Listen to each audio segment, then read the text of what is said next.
कौन पंडित लोपी थी? दत्तागंज के। कहाँ जा रही है गाड़ियाँ? कानपुर साहब, कानपुर। क्या रखा इन गाड़ियों में? अबे गूंगा हो गया है क्या? क्या रखा इन गाड़ियों में? बद्दू सिंह, एक निगाह डालो, क्या इन गाड़ियों में?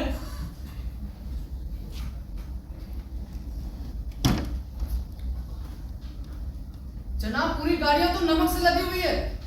लाओ दिखाओ।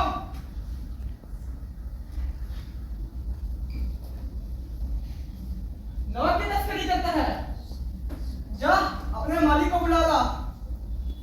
जी साहब। पंडित अलोपीदीन इस इलाके के प्रतिष्ठित जमींदार थे। लाखों का लेन देन था। यहाँ छोटे से बड़ा ऐसा कौन नहीं जो उनका ऋणी ना हो। काफी चलते पुरजे आदमी थे और कारोबार तो बहुत ही लंबा चौड़ा। अंग्रेजी अफसर जब इस इलाके में शिकार के लिए आते तो इन्हीं के मेहमान होते। 12 मास सदाव्रत चलता था।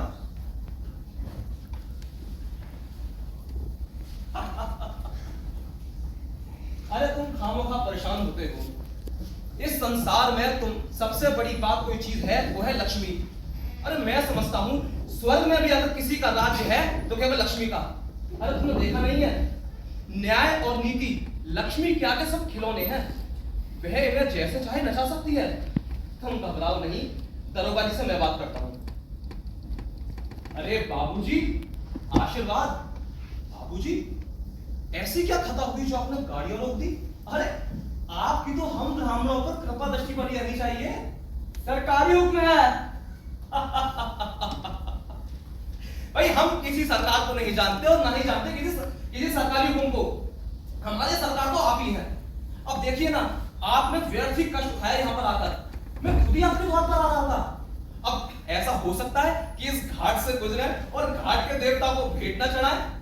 तुम मुझे उन नमक हरामों में से मत समझना जो चंद कौड़ियों के लिए अपना ईमान बेचते फिरते हैं। इस समय तुम हिरासत में हो और कायदे से तुम्हारा चलान होगा। बद्दू सिंह, तुरंत इन्हें हिरासत में लो। जी जनाब। अरे एक बार बात कर लेते हैं। लड़का उद्दंड है, अभी मोह माया में नहीं पड़ा है, दुनियादारी सीख रहा है। बात कर ले तो। बाबूजी देखो क्या है ना, हमारी इज्जत मिट्टी में मिल जाएगी, हम बर्बाद हो जाएंगे और हमारी बर्बादी करके आपको क्या ही मिलेगा। तो रफा दफा करिए ना मामले को। फालतू बकवास मत करो, इतना समय नहीं है तुमसे बात करने का। बद्दू सिंह, हथकड़ियां बनाओ। अरे चलिए आप। अरे लाला जी, आप इन्हें 1000 भेंट करिए। इस समय ये भूखे सिंह हो रहे हैं। जी महाराज। 1000 क्या, 1 लाख भी मुझे मेरे सच्चे मार्ग से नहीं हटा सकता। बाबूजी 5000। अच्छा ठीक है, 10,000। बाबूजी 15,000।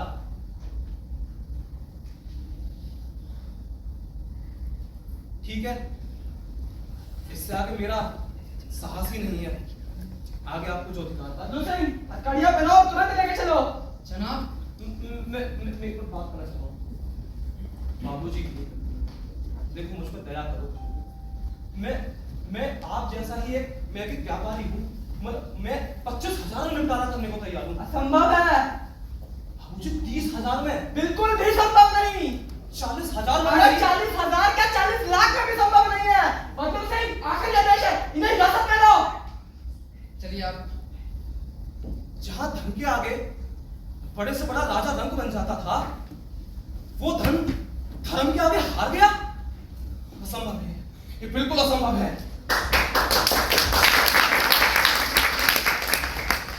जब दूसरे दिन पंडित अलोपीदीन अभियुक्त होकर कांस्टेबलों के साथ हाथों में हथकड़ी लगाए, हृदय में ग्लानि और क्षोभ भरे, लज्जा से गर्दन झुकाकर अदालत पहुंचे तो सभी लोग विस्मित हो रहे थे कि इतना बड़ा मनुष्य कोर्ट अदालत के फैसले में कैसे फंसा।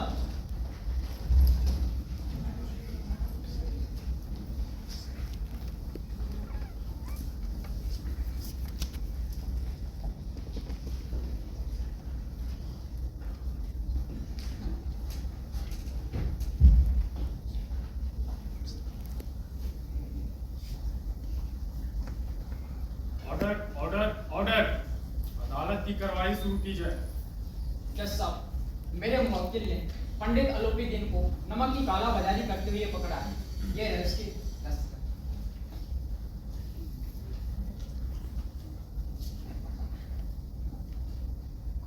के विपद से कुछ कहना है? जी जज साहब, ये रहे मेरे पंडित जी के कागज। ये जरूरी काम से बाहर जा रहे थे, इन्होंने बेबुनियादी इल्जाम लगा के इन्हें गिरफ्त में ले लिया है।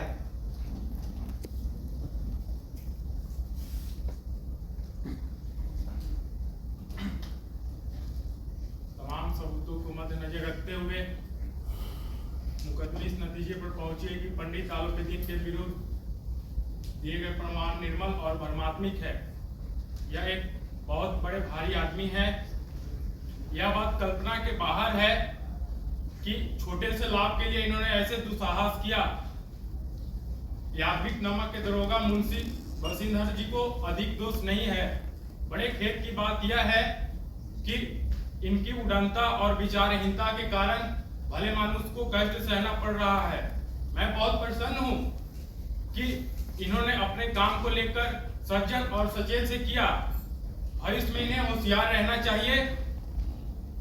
तमाम सबूतों को मद्देनजर रखते हुए पंडित आलोपीदीन जी को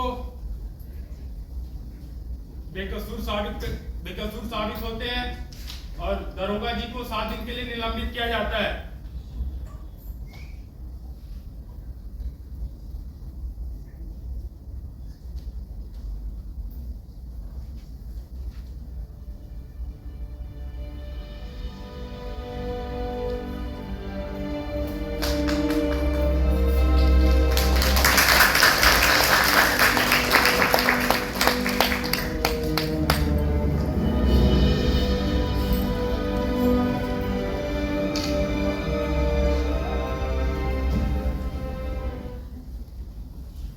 अरे चलते चलते इस लड़के को समझाया था, लेकिन इसने एक ना सुनी, सब मनमानी करता है। हम यहाँ कलवार और कसाईयों के तगादे से हैं, बुढ़ापे में भगत बनकर बैठे हैं और वहाँ बस वही सूखी तनख्वाह। अरे हमने भी तो नौकरी करी है और कोई ओहदेदार नहीं थे, काम किया, दिल खोल के किया, और ये ईमानदार बनने चले हैं। सब पढ़ाई लिखाई अखारत गई।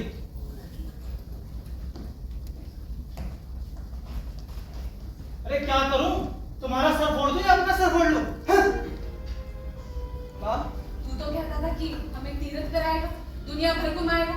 क्या हुआ सब बातों का? हाँ, सब धरे के धरे ही रह गए। संभालो।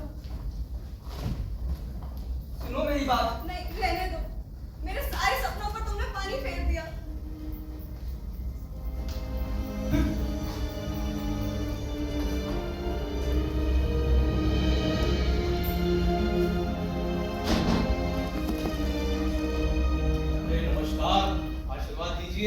नमस्कार नमस्कार। हमारा भाग्योदय हुआ जो आपके चरण इस द्वार पे पधारे। आप हमारे पूज्य देवता हैं, पर आपको क्या मुंह दिखावे? मुंह पे तो कालिख लगी हुई है। ऐसा हमारा कबूत जो हमारे घर पैदा हो गया, नहीं तो आपसे मुंह छुपाने की क्या जरूरत पड़ती? भगवान संतान रखे, पर ऐसी औलाद ना दे। अरे भाई साहब देखिए, ऐसा मत कहिए आप। अरे ऐसी संतान को ऐसा ना बोलूं तो और क्या कहूं? अरे भाई साहब, कुल तिलक और पुरखों का कीर्ति उज्जवल करने वाले इस संसार में कितने धर्मपरायण मनुष्य हैं जो धर्म के नाम पर सब कुछ न्यौछावर कर देते हैं।